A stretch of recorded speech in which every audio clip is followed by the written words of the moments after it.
నమస్తే, welcome to ప్రజా చైతన్యం. ఆవిర్భావం నుంచి జాతీయ రాజకీయాలలో న్యూట్రల్ స్టాండ్తోనే ఉన్న వైసీపీ ఇంతవరకు ఏ కూటమిలోనూ చేరలేదు. ఏపీలో కూడా ఏ పార్టీతో పొత్తు పెట్టుకోనూ లేదు.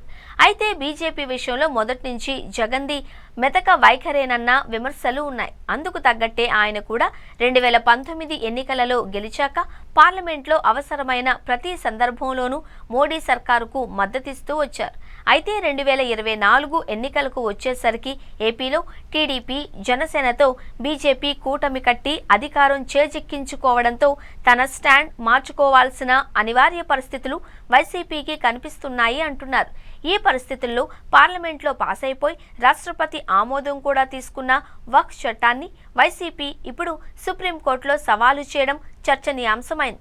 వక్ఫ్ చట్టంలో ముస్లింలకు అభ్యంతరకరంగా ఉన్న పలు క్లాజుల్ని రద్దు చేసేలా కేంద్రాన్ని ఆదేశించాలన్న వైసీపీ తాజా పిటిషన్ సారాంశం.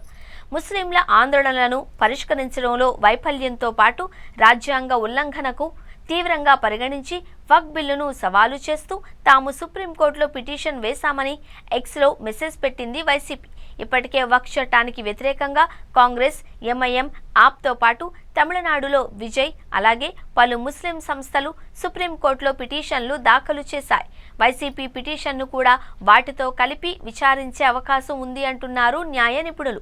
అయితే పిటిషన్ విషయంలో ఎంత తాత్సారం ఎందుకు? నిజంగానే చిత్తశుద్ధి ఉంటే ఆ పార్టీ ఇన్ని రోజులు ఎందుకు ఆగింది? ఇప్పుడు కేవలం డ్యామేజ్ కంట్రోల్ కోసమే వైసీపీ సుప్రీంకోర్టు మెట్లెక్కిందా అన్న చర్చ జరుగుతోంది. రాజకీయ వర్గాలలో వక్ఫ్ చట్ట సవరణ బిల్లును తాము పార్లమెంట్ ఉభయ సభల్లో వ్యతిరేకించామని వైసీపీ పెద్దలు చెబుతూ ఉన్నా వివిధ వర్గాలలో అనుమానాలు మాత్రం తొలగిపోలేదు. రాజ్యసభలో ఎంపీలకు విప్ జారీ చేయలేదు అని జరిగిన ప్రచారాన్ని ఖండిస్తూ విప్ను బయటపెట్టాక కూడా చాలా మందికి నమ్మకం కలగకపోగా బీజేపీకి అనుకూలంగానే వ్యవహరించి ఉంటారు అని జరుగుతున్న ప్రచారం ఫ్యాన్ పార్టీని ఉక్కిరిబిక్కిరి చేస్తోందట. తమ మీద అనుమానాలు పెరిగేలా కూటమి పార్టీలు వ్యవహరించిన తీరుతో రావాల్సినంత మైలేజ్ రాలేదన్న అభిప్రాయం ఉంది అట వైసీపీలో. ముస్లిం మైనారిటీల్లో వైసీపీకి స్టాండర్డ్ ఓట్ బ్యాంక్ ఉంది. ఆ కారణంతోనే తమ కూటమిలో చేరాలి అని బీజేపీ ఆహ్వానించిన సున్నితంగానే తిరస్కరిస్తూ వచ్చిందని అంటారు పరిశీలకులు. అయినా సరే గత ఎన్నికల్లో మైనారిటీలకు కంచుకోటల్లాంటి నియోజకవర్గాలలో కూడా ఫ్యాన్ పార్టీకి భంగపాటు తప్పలేదు. అదే సమయంలో బీజేపీతో పొత్తులో ఉన్నా సరే పలుచోట్ల టీడీపీ ముస్లిం మైనారిటీలను ఆకర్షించగలిగింది అనే లెక్కలు ఉన్నాయి.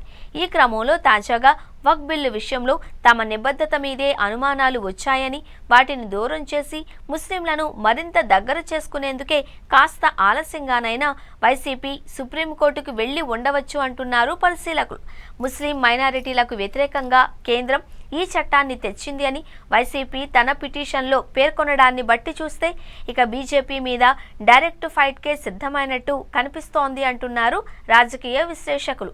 అదే సమయంలో ముస్లిం మైనారిటీ ఓటర్లను తిరిగి తన వైపునకు తిప్పుకునే ఎత్తుగడ కూడా అంచనా వేస్తున్నారు మరికొందరు. ఇప్పుడున్న క్లిష్ట పరిస్థితుల్లో బీజేపీకి వ్యతిరేకంగా వెళ్లే ఉద్దేశం లేకున్నా సరే తప్పనిసరి రాజకీయ అవసరాలు వైసీపీని సుప్రీంకోర్టు మెట్లు ఎక్కించి ఉండవచ్చు అన్న విశ్లేషణలు సైతం ఉన్నాయి.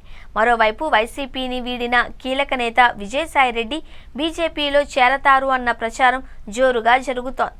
ఆయన చేత ఎంపీ పదవికి రాజీనామా చేయించి తిరిగి తమ పార్టీలోకి తీసుకోవాలి అనుకోవడం వెనుక బీజేపీ పెద్దల వ్యూహం ఉండి ఉండవచ్చు అని అనుమానిస్తోంది వైసీపీ అధిష్టానం.